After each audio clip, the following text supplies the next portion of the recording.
ESPN, the world's leader in motorsports television, presents Speed World.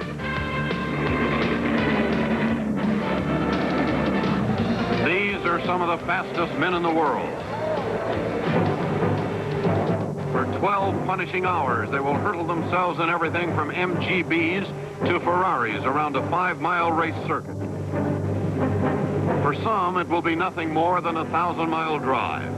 For others, an important class victory. For a handful, a chance to unseat the indomitable Ferraris. Sebring, then, is many races within itself. But for all, it's the 12-hour grind.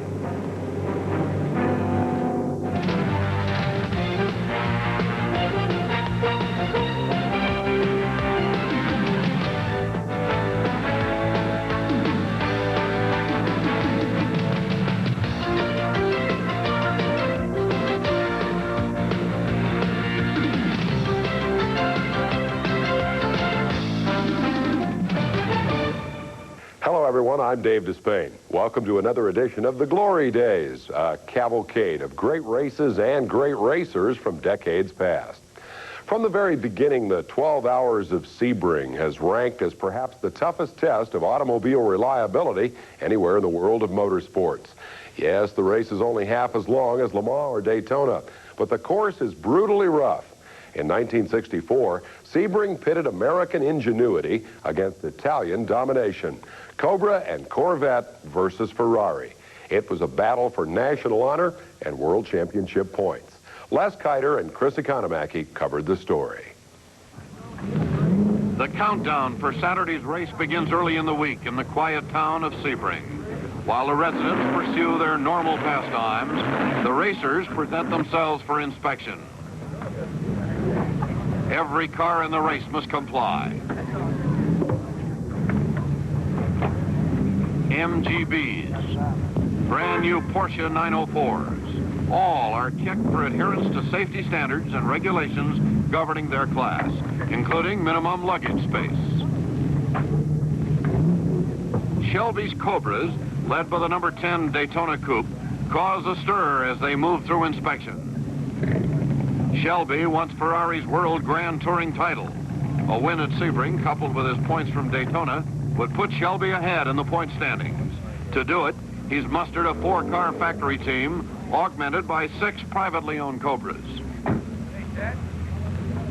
In the prototype class, only the Corvette Grand Sports are given a chance at the Ferraris. Roger Penske and Jim Hall are driving this one. A.J. Foyt and John Cannon will handle the Mecum Team Corvette. The reigning Ferraris, they dominate the prototype class with 2 4-liter and 2 3-liter cars. The number 31 3-liter GT is Shelby's only real factory challenge for the GT title, as Ferrari seems bent on winning instead the Challenge Mondial awarded for Sebring, Le Mans, Targa Florio, and Nürburgring. Drive it.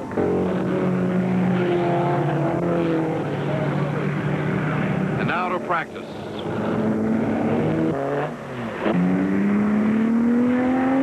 There are just 3 practice sessions to become familiar with and adjust the car to Sebring's 5.2-mile course. For 12 hours, the Ferraris, Cobras, Porsches, MGBs, Sprites, Corvettes will tear over this combination of airport runway and blacktop road.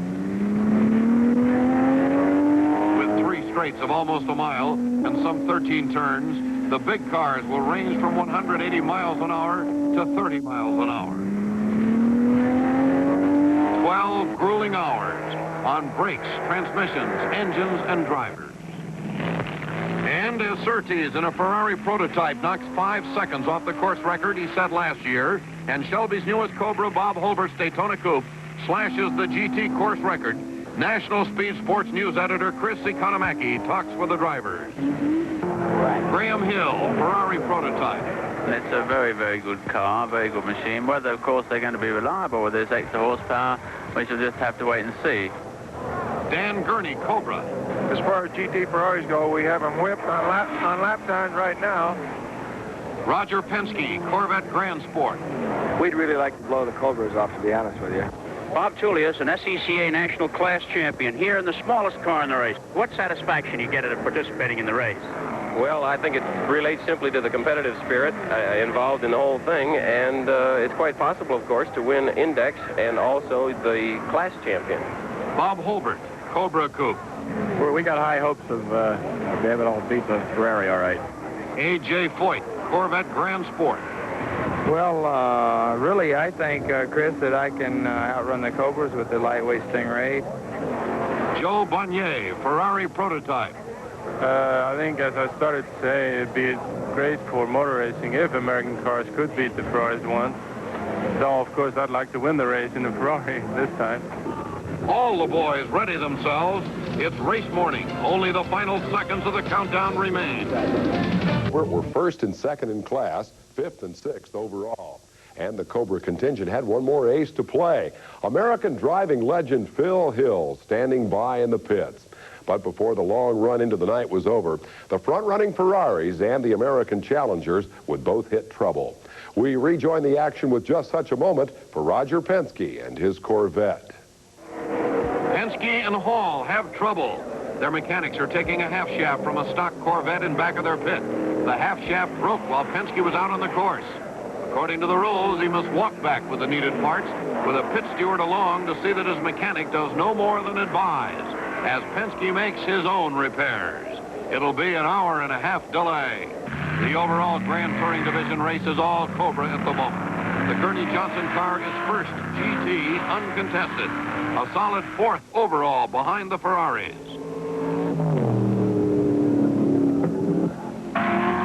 Running second GT now is the number 14 Cobra with Phil Hill and French champion Joe Schlesser driving. And Shelby, with his cars 1, 2, 3 GT, doesn't want anyone burning them up. Shelby's Ferrari opposition in Grand Touring is a factory entry driven by Carlo Abate and Luigi Cinetti's GTO driven by Piper, Gamino, and now Rodriguez.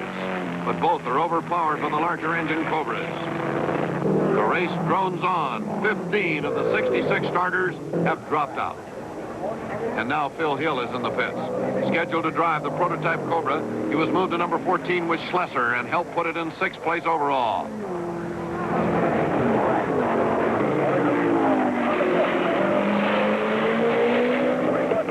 Two of the Renault Alpines are still running. The third is retired with transmission trouble. The Leslie Dalton MGB, a little deep into the hairpin, now stands third in class. Joe Buzetta has his Porsche first in GT Division 2 now. And the Bondurant Spencer Cobra is beginning to move through the pack after its teammates. The 8-cylinder prototype Porsche was doing well until an extended pit stay with clutch trouble. A.J. Foyt's trying to catch up too. After passing 50 cars on the first lap, he ran into an extended brake pad change. He's now 10th overall.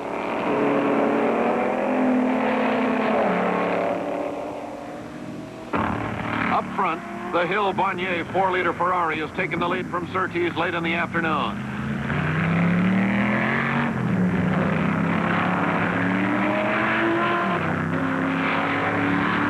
The Surtees Bandini car, 2 laps behind at this point, presses after the lead Ferrari. But the lead Ferrari has trouble.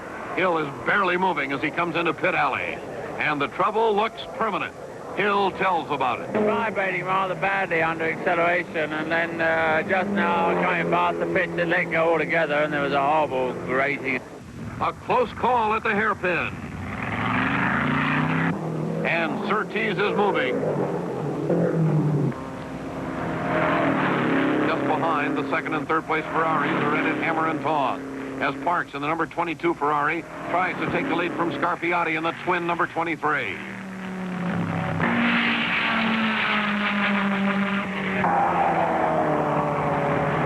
The sun slipping lower as the long day's journey turns toward nightfall and the dangerous final hours of the race. Shelby's Cobras are still running soundly.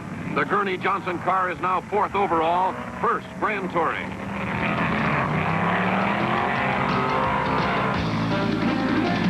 Always a spectacle. Exciting for the fans, sometimes terrifying for the drivers. The 64 running of Sebring was marred by fire, perhaps the racer's greatest fear. And the outcome was decided by a typical bit of Ferrari manipulation in the pits, ensuring that the right man won. To bring us the late race action and the post-race thoughts of the winners, let's go back to Les Kiter and Chris Economaki. The protective headlight covers used during daylight have been taken off. Lights are on now as night settles quickly and lap time slows somewhat.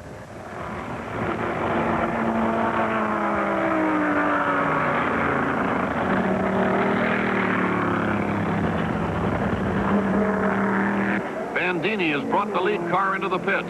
Flickering taillights and a brake change, a perennial Ferrari weakness, make this the third nighttime stop and drops the 4-liter car to third place. Taking over first, Scarpiati Vaccarella with a Parks Maglioli Ferrari just behind. Less than an hour to go. Ferraris 1, 2, 3 overall. The Gurney Johnson 4th overall, first GT. There's been a crash. Johnson, driving the number 11 Cobra, has hit an Alfa Romeo at the far end of the pits. The Alfa, apparently in trouble, was barely moving in one of the 3 lanes. Johnson, who said he saw the Alfa only at the last second, turned over, but is okay. The Alfa driver, Consalvo Sanesi, was pulled from his flaming car by Renault driver Giacomo. He's badly burned, but will be all right. The caution flag is out as the race continues into the last half hour. The Ferraris are being called in. The Surtees Bandini car, now third, is followed in by the lead Ferrari, driven by Scarpiati and Vaccarella. There's some typically Ferrari histrionics before they're sent out with the drivers who will complete the race. Scarpiati and Vaccarella are first now. Parks Maglioli second. Surtees Bandini third. And the Holbert MacDonald Cobra fourth, first GT. The lead car is in. The stop is officially listed as driver consultation and clutch trouble. But an anxious Scarpiati seems to be purposely held in the pits, while Parks takes the lead. It's a 50-second lead with just under 3 laps remaining. In complete command from the beginning, the Ferrari manager has apparently decided who shall be his winning car and driver. And Mike Parks takes Jesse Coleman's checker to lead the Ferrari blitz. Parks and co-driver Maglioli share the winner's spoils. Scarpiati and Vaccarella were second. John Surtees and co-driver Bandini third. But of greatest delight to the crowd was the tremendous Cobra performance. True to his hopes, Carroll Shelby whipped the Ferrari GTOs, taking the manufacturer's championship lead at the same time. Holbert and MacDonald led the GT winners and placed 4th overall, 5 laps behind the winning Ferrari. Chris Economaki talks with Parks. When did you take the lead? Well, it was about 20 minutes from the end, I think. It was very much a matter of touch and go, because I didn't know whether the other car had to make one more stop or not. And so we were both going pretty well hammer and tongs right until the end. You just have a big smile. This is your biggest victory in racing, is it not? Yes, it is. The first time I've won one of the major races. And how is your co-driver Umberto over there? Congratulations, Umberto. Thank you. Thank you. And with a victorious Bob Holbert.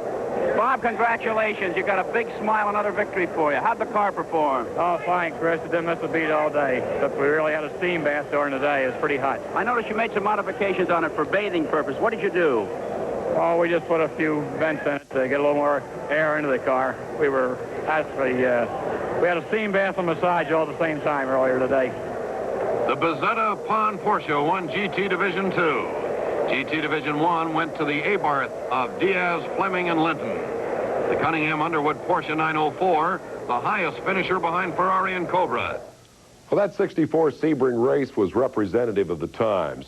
The unbeatable Ferraris wrote one more chapter in the long success story of Enzo's blood red race cars. The Americans, led by the innovative Carroll Shelby, kept the heat on. Today, of course, the scene at Sebring is a great deal different.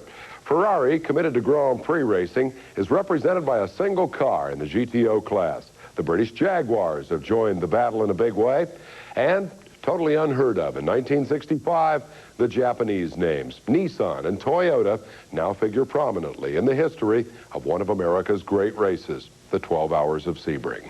I'm Dave Despain. Thanks for joining us. The response, I think, to this year's race was terrific. I think the American public, with the introduction of American-powered cars and American-built cars now, is really beginning to flock to these races. It was an American day for the first time in a long series of the 12-hour grind.